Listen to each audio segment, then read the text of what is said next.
হয়, তো আমাদের দিক থেকে যখন কোনো কমিউনিকেশন নেই আমাদের পর্যন্ত, তো আমরা বুঝতে পারি না।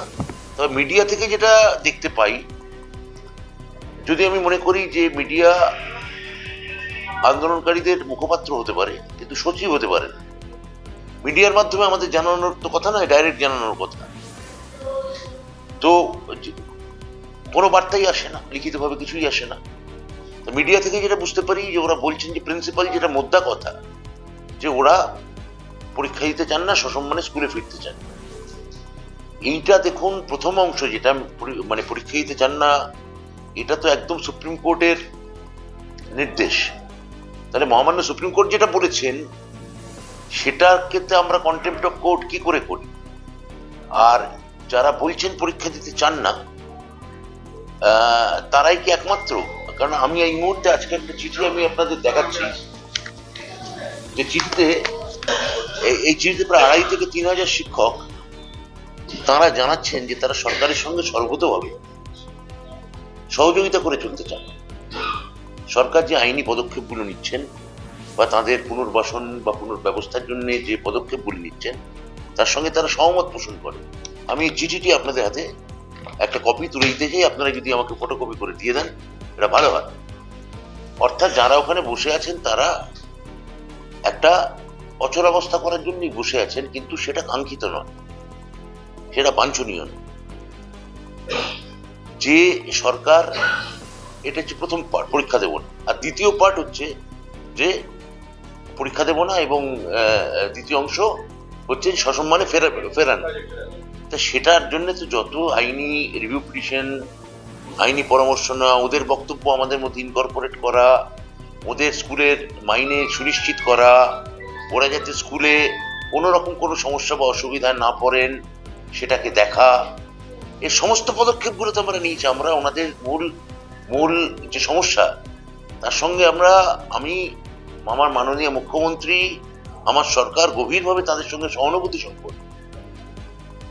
তাহলে এই সময় যে ওরা যেটা করছেন, ওরা কি উদ্দেশ্যে করছেন, কেন করছেন, এবং একটা অংশই করছেন এটা, আমি কত হবে 2,000 2,500, এখানে আমি আরো 2,500 2,000 থেকে 2,500 স্বাক্ষরিত চিঠি আমি দিচ্ছি যারা সরকারের সঙ্গে সহযোগিতা করে চলতে চান এবং যারা ওই ধর্নায় বসতে চান না। তো আমি এখান থেকে আপনারা প্রশ্ন করেছেন কিভাবে সমাধান সম্ভব, আমি এখনো তাদের সদিচ্ছার উপরই আস্থা রাখবো। আমি বলবো এসএসসি এই সময় অবরোধ করে বা বিকাশ ভবন অবরোধ করে এটা কোনো কার্যকরী কথা নয়, এটা কোনো কাজের কথা নয়। সরকারি যারা আধিকারিক, সরকারি এসএসসির যারা আধিকারিক, বোর্ডের যারা আধিকারিক, তাদের কাজ করতে দেয়া হোক। তারা কাজ না করলে আখেরে কন্টেম্প্ট অফ কোর্ট যদি হতে হয়, মাথায় রাখতে হবে সেটা কেবলমাত্র সরকার হবে না, তারাও হবেন। সেটা তাদের ভবিষ্যতের জন্য খুব একটা সমীচীন এবং বাঞ্ছনীয় নয়। আমি যারা আমাকে চিঠি দিয়ে জানাচ্ছেন যে আমরা মুখ্যমন্ত্রীকে ভরসা রাখতে চাই, আমি তাদেরকেই বিশ্বাস করি। আলোচনা যা হওয়ার হয়ে গেছে, আলোচনার নতুন কোনো অবকাশ।